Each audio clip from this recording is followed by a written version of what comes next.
Good morning, everyone, and thank you for joining our session. My name is Dawn Lumbi, and you are currently tuned into a Day in the Life series, which is brought to you by CyberSafe Foundation. We have a new guest today, and today's guest, his name is Joylin Kirui, and we are focusing today on a day in the life of a DevSecOps professional. So, just to introduce our guest, hi, Joylin. Thank you for joining us, and thank you for making time for us. Thank you. Happy to be here. That's great. So, just to introduce Joylin, Joylin is an InfoSec evangelist who believes in empowering developers and users in general on security best practices.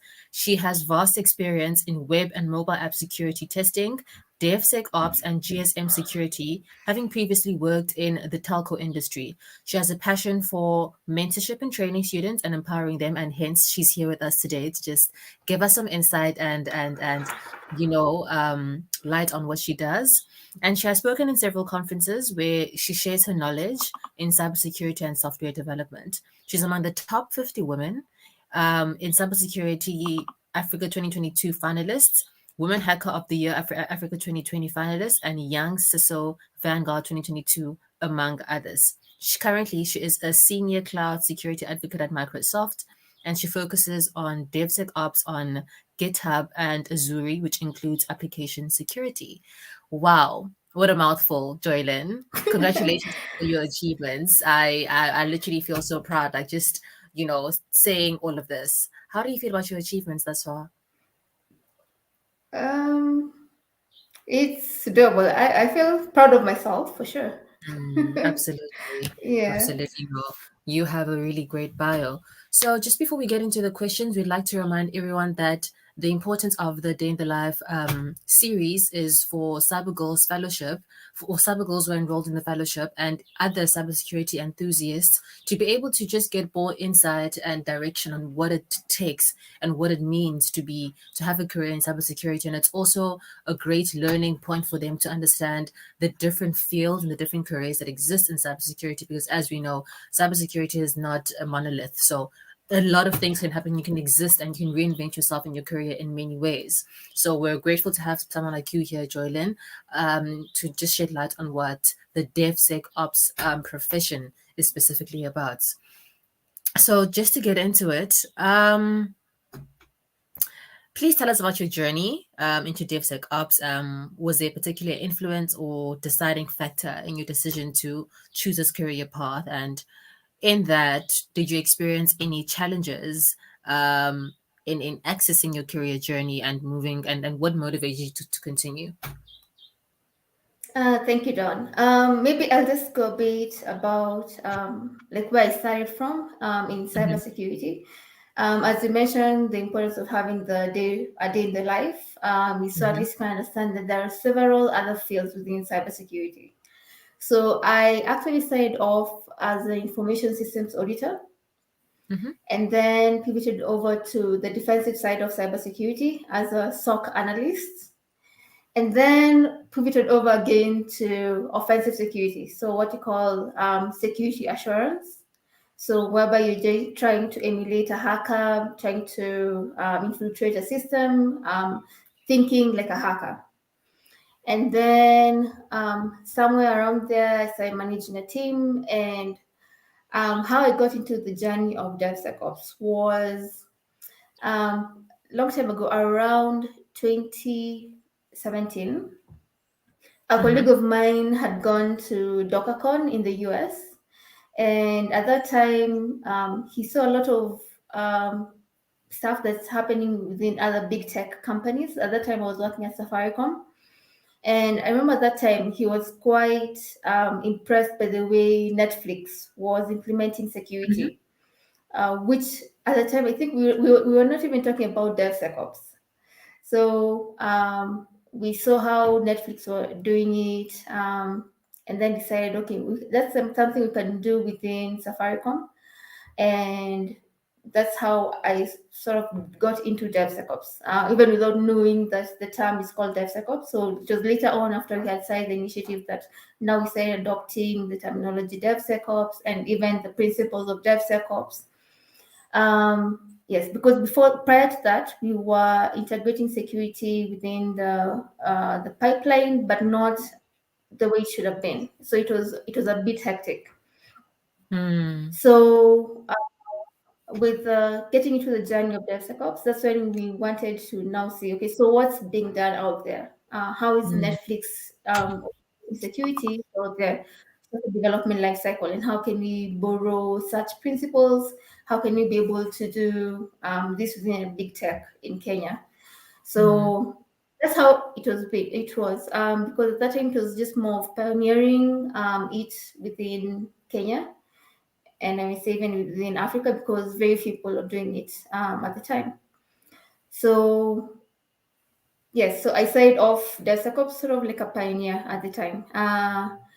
And for the particular question that you asked, was there a particular influence or deciding factor in choosing this career path? I can say it sort of found me because I saw the absolutely. need. I saw the need, and that's why I decided we need to adopt this to have push more features to production Mm, with very less mm, security vulnerabilities. And then you asked about the challenges that I faced with the mhm, career journey. Because at that time it was very new, we didn't know how to adopt it very well. So, and the way we were able to counter this challenge was by benchmarking with companies that had already done it. mhm, For mhm, sure, it's hard to have a lot of buy-in from management as well, because there would be a cost element to it. So that's what happened. We got buy-in, mm. we did benchmarking to see how other companies are doing it right, and then now adopted it correctly. But before adopting it correctly, it was a lot of challenge, um, for sure. Wow, what a beautiful story, Joylyn. And I love that your career found you, you know. I love that it chose you. And also what I like about it is the fact that you were able to see a need and you saw a gap in the market and you decided that actually this is what I want to fix. And I guess this also goes for the ladies who are on the call and anyone else watching on the call that as again as we've constantly been saying throughout the series that cybersecurity is really just about reinventing yourself and being able to permeate spaces with the questions that you have or with the solutions that you want to bring to the table and making yourself the answer, so I really love that about your journey. And so as a DevSec professional, what does the role entail and what are your day-to-day tasks and how do you manage your work-life balance? Okay, so DevSecOps professional. So I'm not so sure if everyone understands what DevSecOps is. So maybe you can just start from there. So Absolutely, please. DevSecOps, so DevSecOps, as the word just says, so we're integrating development, security, and operations. So the way Mm, it was before, development teams were working by themselves, security team by itself, and operations teams by itself. So there was a lot of silos. So once the development team built an MVP or a minimum viable product, it would go to the security team. The security team does security analysis, find security vulnerabilities, and they can go back to the developers to fix them. So there was a lot of back and forth between developers and security because it was sort of like a manual process. And I remember at the time, like I'm guilty. I used to generate like a whole list of security vulnerabilities and give it to the developers because for mm, sure they had not incorporated security from the onset. mhm, So, and then after the whole back and forth, now when it's ready, now it goes to the operations team. So you can imagine a situation whereby the environment that the ops team has cannot support the minimum viable product that was developed. So and then they come with a pushback saying that the environment only support this particular package, and you are using this particular package version. So you have to go back to the drawing board. So you can imagine there's a lot of, because of working in silos, there's a lot of back and forth, and hence delays in delivery of the products and also the business as well. So DevSecOps is whereby we are integrating security throughout the software development lifecycle as mhm, early on as possible. So all the way from pre-commit, whereby you have requirements gathering, security architecture, threat modeling, even secure coding standards. All the way from there, we are incorporating security all the way to running or monitoring. So when the application is already deployed and it's running, so we have security integrated as well throughout. And then, so the reason why we have DevSecOps is whereby we are reducing costs of fixing security vulnerabilities in production. Hmm. Because when we are discovering the security vulnerabilities during development, they say it's 62 times cheaper to fix security vulnerabilities in development rather than in production. So this is why we are going a step further. I actually say DevSecOps is doing DevOps right, because DevOps is quite impressive because you want to push very many features at a rapid pace, at least to also support the business use case in terms of pushing as many features as possible within a given time. So right now we want to push as many features as possible but securely. So I think the other question that you asked was what, Don? My other question was, what are your day-to-day responsibilities in DevSecOps? Okay. So you can imagine now with that DevSecOps. So I've already spoken how you're integrating security throughout the software development lifecycle. So this one, you are in charge of now deploying security recommendations or configurations throughout.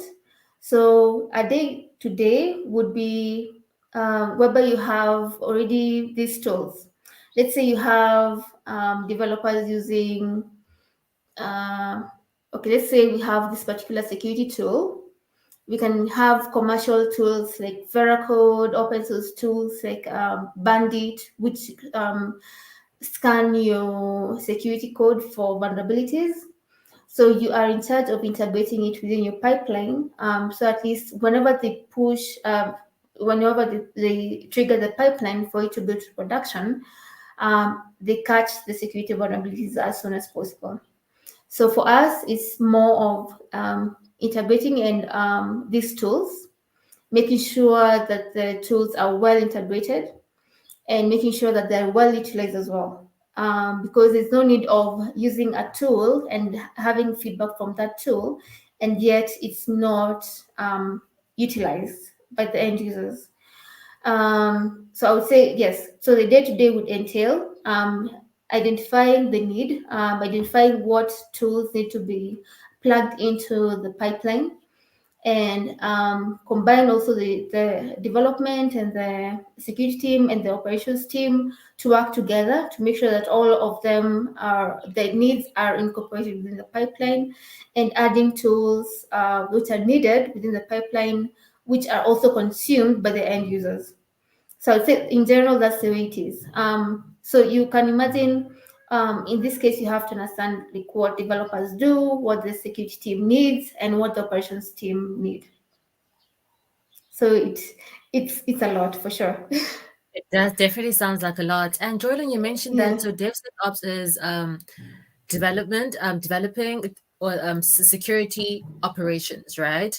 Mm-hmm. So that to me sounds like three different expertise in one in one field. So just as from your experience, has there been a need for you to have to learn more within this profession, or learning different things at the same time in order for you to function as efficiently as you can as a professional? Oh, definitely. Being in Microsoft, we're quite big on having a growth mindset, and that Absolutely. has been the case in my DevSecOps journey. Because the way I was doing it in the previous company is totally different from the way I'm doing it in Microsoft, but um, the principle is the same.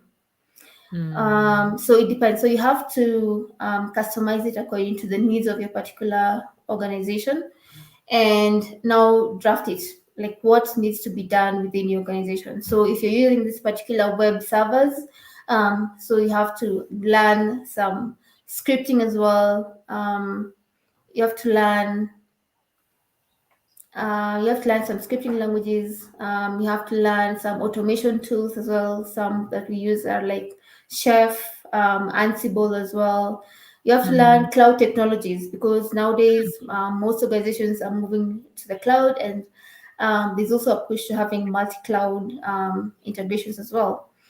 You also have to learn how security concepts like firewalls, IPS, IDS, as well as encryption.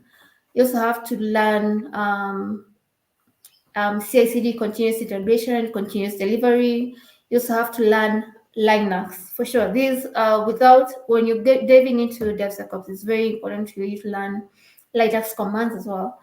Um, it's also important for you to learn networking concepts. Networking is very important, even like for anything that you're doing in cybersecurity. Linux networking very important. You also have to learn like web application security because if you're integrating web security tools, you have to learn how to be able to configure them Mm-hmm. to be able to meet your particular needs. So by that I mean, within DevSecOps, you have DevSecOps maturity model. So if you go to DSOMM, they have the DevSecOps maturity level 1 to level 4. So level 1 is whereby you're using the tools as is. And Mm-hmm. whenever you're using the tools as is, you have a lot of false positives as well. And in most cases, like it does not meet your particular requirements. So you have to understand how these tools work. So this can be able to go in and customize them to reduce the number of false positives and as well as the number of false negatives. Because you can imagine in a scenario whereby you have false positives, you are spending a lot of time identifying if they are actually false positive or even trying to fix them, and yet they are not issues in the first place. And false negatives are even worse. You might assume that there is no vulnerability, and yet they are actually vulnerabilities. So there's a lot that entails what you have to do within DevSecOps, as I've said, learning some bit of scripting language, some automation tools, cloud computing, security concepts like firewalls, encryption, configuration management, Linux. You also have to do CI/CD, um, Python as well. In some cases, some tools use Python, so you have to know how you can be able to use those scripting languages to customize it according to your need. If the tools are open source, um, as I said again, Linux is very important. So it's quite broad for sure, but very fulfilling. I love that, Jordan. And you've mentioned a lot of learnings, and I'd like to find out from you, what has your learning journey looked like? So, did you learn this from university, or have you just been collecting certificates while in your profession? I mean, I think that's important for the cyber goals and other cybersecurity enthusiasts to know, because it'd be great for them to understand, after this fellowship, do I have to pick up more skills? Do I have to go into specific certifications, or are there specific certifications that can work for them to be able to fare competently in this field? For sure. I mainly learned on the job. So the thing with DevSecOps, there are very many people who have pivoted over to Mm, DevSecOps. So there were some software engineers who moved over to DevSecOps. There are some people working in the operations teams who moved over to DevSecOps. So they both have their own advantages as well, because in the ops team, at least you understand the environment, how you're supposed to maintain even and the infrastructure. And then for the development teams, if you're a software engineer, at least you'll understand some of these integrations, like for tools for development lifecycle, how to be able to customize them. So, like, there's a way you can always just pivot over to DevSecOps if you're in either of the two, or even within security teams as well. There are several certifications that are available for you to go in and learn. Um, We have, personally, I did certified DevSecOps professional. So this was offered by Practical DevSecOps. So this one entails, how many was it? I think it was like 2 months of learning, and the exam is a practical exam for 24 hours, and then followed by report writing for 24 hours again. And well, this was the longest 24 hours of my life. So it's just the same approach as OSCP, for those who are familiar with OSCP from offensive security, whereby you do the exams, lab-based practicals for 24 hours, and then you do report writing the next day. So apart from Certified DevSecOps Professional, which we call CDP, we also have DevSecOps Foundation. We also have by GIAC, it's called GIAC Cloud Security Automation. We have Certified DevSecOps Engineer. We also have DevSecOps Engineering. I will also share this list of certifications in case you want to further your knowledge in DevSecOps. We have several others. So we also have the Offensive Security Defense Analyst. You can also use that knowledge within DevSecOps. But my personal favorite, because I learned a lot from Certified DevSecOps Professional, and it was interesting. It was very challenging, and I like the challenge because I usually say if someone has done it before, definitely I can do it myself as well. So I put myself to the challenge and did the DevSecOps Professional certification. I love that. Thank you for sharing that, Jordan. And I hope the ladies on the call have been taking notes with regard to the certifications and the organizations that you've mentioned. And moving on to that, I'd like to find out what have been the challenges that you face in your career path. Um, yeah, so we just would like to find out what the challenges are that are that are present in this career path. So maybe I can just mention what I had before. Before I didn't know many DevSecOps engineers, so it was a bit challenging for me to get help, maybe where I was stuck, or even get mentorship. So, but right now, yes, we're not that many. We're still not that many for sure, but we are a number. And right now, we have many resources as well online. You also can get a lot of mentorship from the people who are doing DevSecOps. But yes, I can say one challenge is we're still not there yet. So many companies are still deploying DevOps practices. Many are still not deploying DevSecOps practices. So I need to just highlight something. So for DevSecOps, even if we talk a lot about tooling, it's not all about tooling. Mm-hmm. The primary thing is about culture, because we Mm-hmm. want to drive a security first mindset within organizations.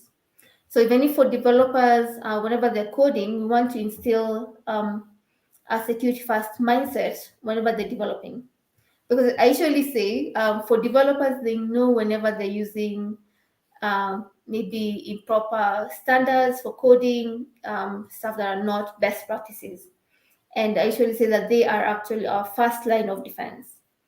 So if you train them in identifying security vulnerabilities as early on as possible, remember when it gets now to the security team for them to do their review, they won't identify as many vulnerabilities as we would before.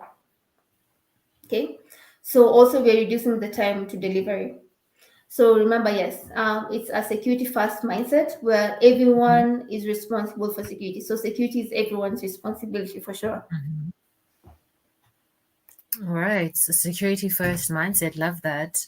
And what kind of opportunities have DevSecOps open for you? Wow. What kind of, like, I will say for sure. So I had just done, I had finished my CDP, the Certified DevSecOps Professional exam. And as I said, at that time, we were very few of us who had done DevSecOps. So the one opportunity it opened for me was Microsoft. So I remember I had just finished the CDP like 2 months back, and then Mm-hmm. I got the offer from Microsoft as well.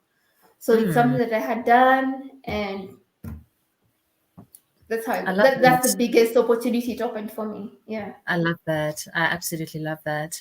And so as you know, Joylyn, we have fellows that are on this call who are part of the Cyber Girls Fellowship, and Mm-hmm. they're all eagerly listening, trying to get a sense of this role, just to of this profession, just to understand whether they want to go into it. So, as someone who, as a fellow who's about to kickstart a career in cybersecurity, how would they know if a career path in DevSecOps is a great fit for them? How do you suggest they decipher whether DevSecOps is for them? So just the same way I should say, tell my mentees, in order for you to know if something is for you, you have to try it first. So in order for you to know if you're good at driving, you have to try out that driving first. So if you just from your driving school to know if you've actually grasped the principles of, turn right, traffic lights, whatever, you have to practice, isn't it? So I would say, get environments, try and deploy it even within your own machine, locally.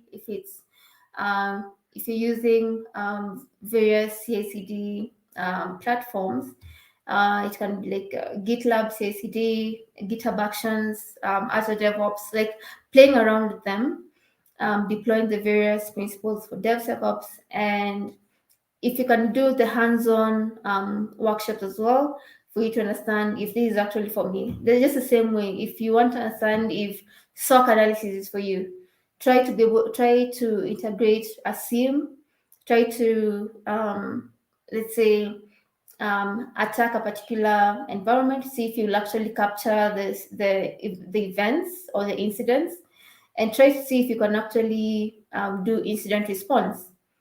Um, the best way of you identifying if something is for you is by practicing or just trying it out, and as well as having mentors. I like having this session for a day in the life, because you get to understand like what that particular career is all about. Apart from that, also in networking with other people that are in that profession, and just understanding what challenges they have, what they do. Yes, but for me, practically, I should just say try it out. Try see if it brings joy to you. Try see if it's something that you can do on a long term. If not, try something else. Yeah.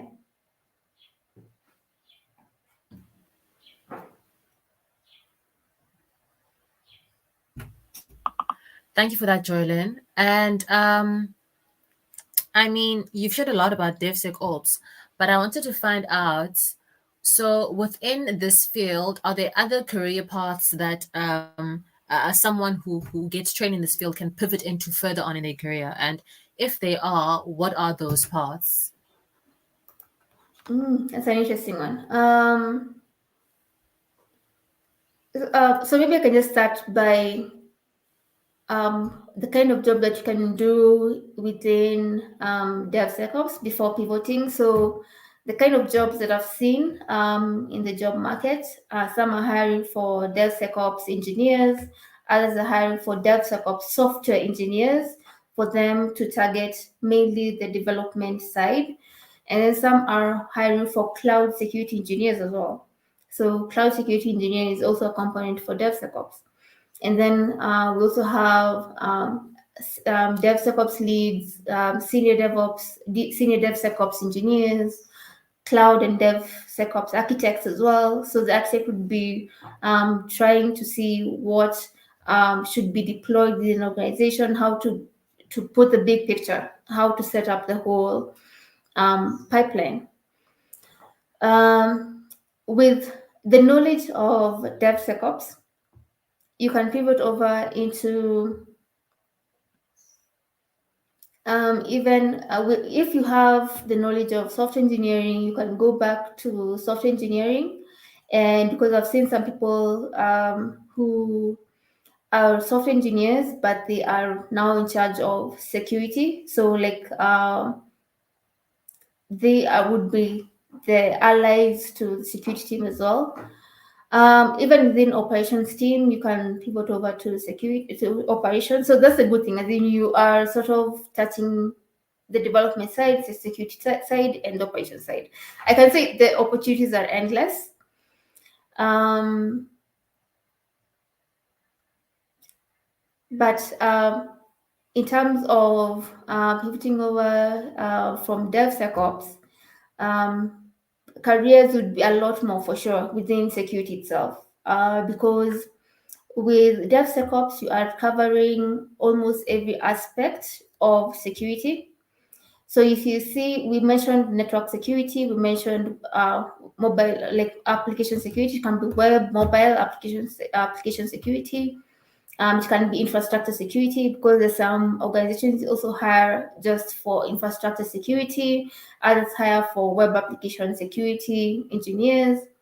So we have endless opportunities within security, because with implementing DevSecOps, you have an overall view of what it entails to automate security throughout the software development lifecycle. I hope that gives you a general view. According to me, the opportunities are endless. If you have grasped the DevSecOps principles very well, because Mm-hmm. remember we mentioned that we are integrating security from Mm-hmm. pre-commit, from secure coding best practices all the way to when the code is running. Mm-hmm. We have integrated security tools for monitoring. Um, yeah, so like you have an overall view of security in general. Thank you for that. And I love that the theme throughout this series has been that you can really just choose whichever path you want to go into in cybersecurity, and skills are very much transferable. And that's pretty much what you've also echoed in your response, that you can pivot your career as an engineer, as long as you have the core foundation and the core learnings. And I guess this is the time where some of our fellows might want to drop in some questions. Please do drop in your questions that you'd like to ask Joylyn. The conversation will continue. However, I'll reserve the questions for the end of our conversation, so that Joylyn can also just, give you some insight on the things that you want to ask her. All right. So moving on from that, so what is the most challenging or intriguing project or experience that you've had in your career, and what did you learn from that? That's an interesting one. So I think so. It's not necessarily for DevSecOps, isn't it? Sorry, Joylyn? I'm saying this one is not necessarily for DevSecOps, maybe security in general. Yeah, you can. I mean, you can give us insight on DevSecOps, but also in security. Okay. Um, Challenges. I think I had mentioned this earlier. Like specifically for DevSecOps, it was the lack of resources at the time. But as of now, there's so many resources that you can be able to use on YouTube. Very many resources online that you can be able to use. Challenges, I would say the biggest challenge would be adoption, because we still get a lot of pushback from maybe some organizations that say doing a whole DevSecOps um, pipeline is very expensive, because you have to integrate several tools and principles as well. But the most rewarding thing was with the previous company that I worked with, whereby at least I helped like in building the whole DevSecOps initiative and making sure that it was up and running even before I left.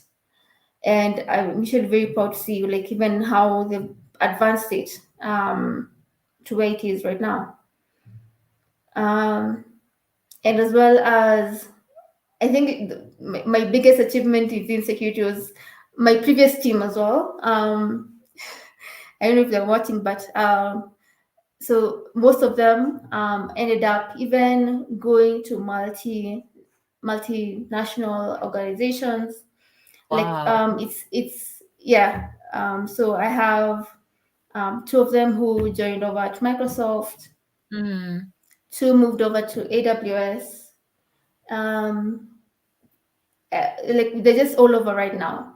So we mm, went from having working only locally to thinking international, because you'll mm, find there's some people who think that opportunity they can't find opportunities locally, like within Kenya, within Nigeria, within South Africa, like they can't find opportunities within their localities. And then I'm like, we can always think outside, because there's very many remote jobs as well. There are very many opportunities out there which can be able to go in and show your expertise,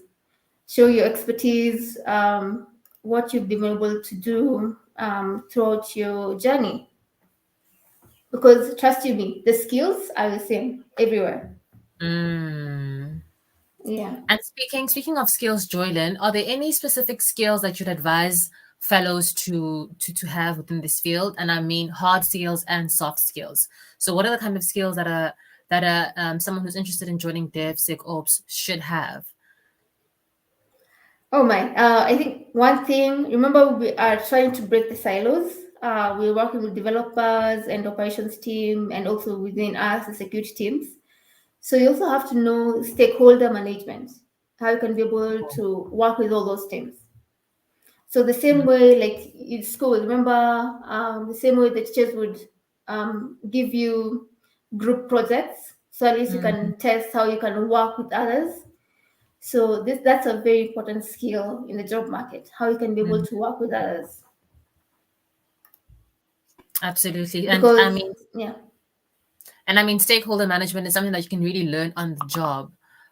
So I definitely get what you said earlier when you said that most of the skills that you learned while you were working, because practice makes perfect, and it takes time. So I absolutely get that.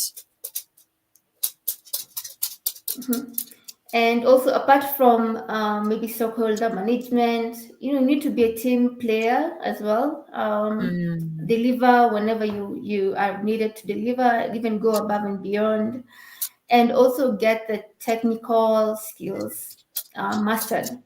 So I usually advise, like, just try as much as possible to master your craft. Once you master your craft, you'll be on demand. absolutely. Yes. Yeah. Absolutely. So mastering your craft definitely takes time, and it takes dedication, and it takes intention. And those qualities that I see that you have been able to exert in your career. And before we take questions, I'd like to ask you this one question. What advice would you give the fellows that you wish you knew earlier that you'd like to share with them? Advice regarding DevSecOps and like breaking into this career. It's very doable. It's it entails a lot of learning, but don't be afraid of learning. Absolutely. It's yeah, like just take time. Everything is about time management. So if you scope some time within your day just for learning a particular principle, doing hands-on skills, you'll be a lot further. So they should say it takes around 300 hours to master a particular concept or master a particular field. So if you can be able to plan yourself a particular number of hours just to dedicate in learning and practicing as well, you'll be a lot further for sure. I love that you mentioned time management, Joylyn, because since the fellowship started, many of the ladies have just been saying that what it's teaching them is to manage their own time because, many of them are juggling careers, family life, and also education, pursuing education opportunities. So it is really hard for them to be present in this. But I've been saying that time management is what's going to get you out of this fellowship and get you out with like flying colors. You need to stay the course and you need to be able to manage your time. So I'm glad that someone who's already so experienced in the field is echoing the exact same sentiments that we're constantly sharing in this fellowship. So thank you for Mm-hmm. that. So it's now time for us to take questions from the fellows who are watching. And the first question is from Elise Gethu, who's saying that in DevSecOps, do the tools used differ depending on the technology that has been used to develop a product, or are they all the same? all through? So it depends. It depends with the language, because there's some tools which are language specific. So I had mentioned Bandit earlier. So Bandit is SaaS tool. So that's a software testing tool. So it's a static application security tool. So the way Bandit works, it only scans Python code. So in such a case, so if you are only using Python within your organization, there's no need of deploying maybe let's say something like ESLint, which does like JavaScript. So it depends. So as I said, you need to customize. So what is your organization using, and Mm, like is that the way it will be for like maybe for the foreseeable future, or will there be changes? So because there's also a cost element to some of the commercial tools. So some commercial tools can scan multi languages. So if you're using like GitHub Advanced Security, we have CodeQL. So CodeQL scans the popular languages as well. So depending on the use case that you want, you have to do research on which tools meet your particular requirements, and now integrate them into your environment. thank you for that. Next question is from Akit SCN, and she is asking, would it be possible for a beginner to learn the skills in 6 months and get an entry level job in DevSecOps? So remember I said 300 hours? So I'm just pulling up my calculator. Yes, let's calculate that. So if you have 6 months, so Mm-hmm. 6 months, that's let's say 180 days. Mm-hmm. So in a day, you are, let's say you just do how many hours? Um, If a day has 24 hours and mhm. 6 months is 180 days, mm, and we actually only have 10 hours in a day, or like 14 if we're sleeping for 8. So I think my math is not quite good here, Joylan, so you're going to have to help me.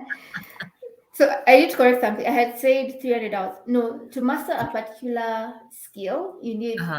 10,000 hours. Yes, 10,000. Yes, yes, yes, yes. So in order for you to master DevSecOps, you would need how many hours? Like that would be around 3 years. Mm, So yes, like within 6 months, you would be able to get into like an entry level job, mm-hmm, but that's sort of like a junior DevSecOps engineer, whereby at least you're learning from the senior DevSecOps engineers. But you also have to be very kind on yourself, and again schedule time to always learn, mm, because before you hit that 10,000 hour mark, you need to put in a lot of effort for sure. But mm, it's very doable. It's very doable to get the skills needed and to get the entry level jobs. mm, absolutely. May you please have the next question? What places, um, what places one ahead of the game in the workspace, and what makes you stand out in the area? That's an interesting one, Angel. So what places one ahead of their game is if you've mastered your craft.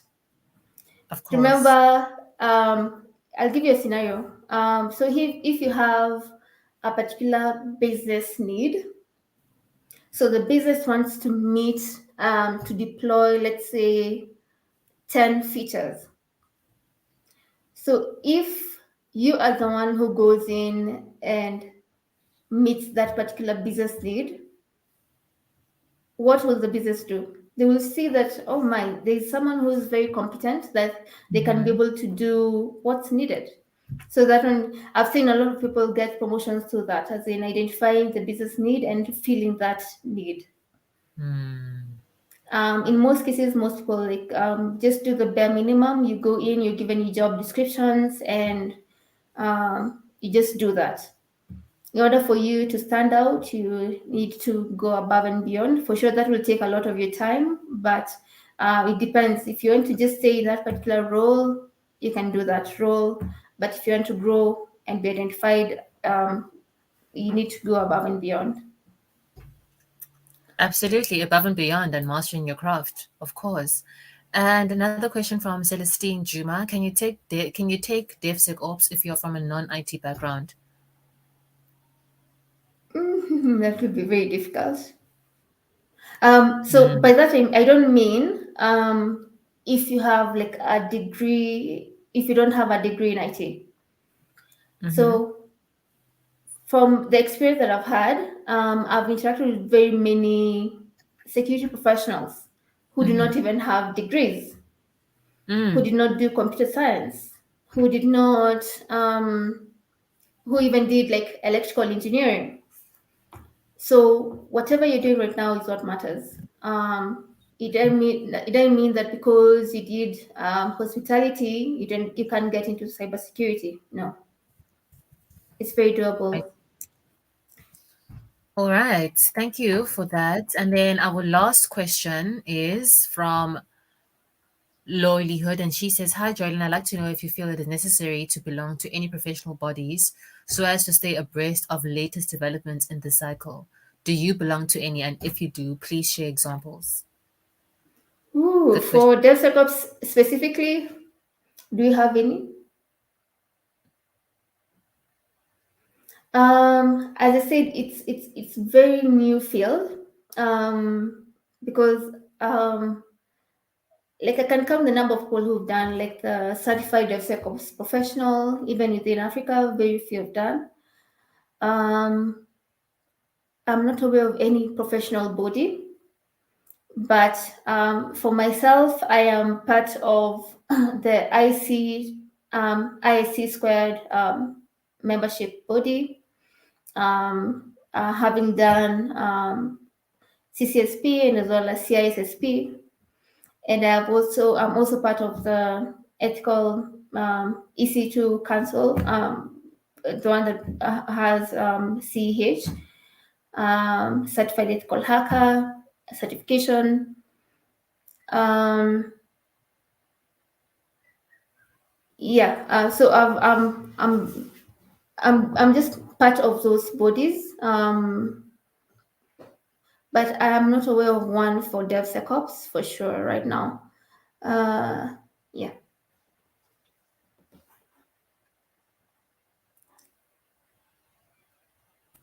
All right. Thank you so much for such comprehensive answers, Jordan. So there you have it, Loli. Jordan does belong to a few professional bodies, however, none that she knows that are specific to DevSecOps. And that concludes our ADIL session today.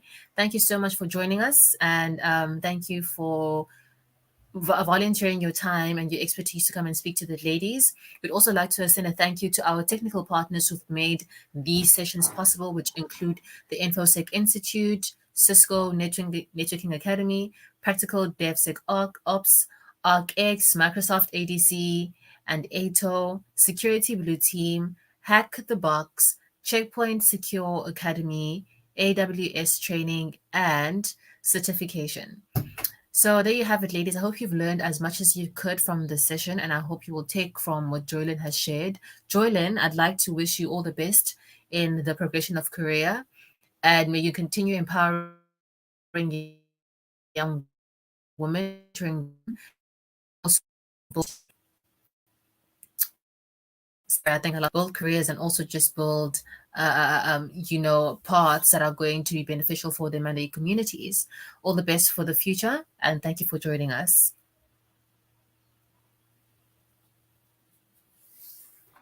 Thank you.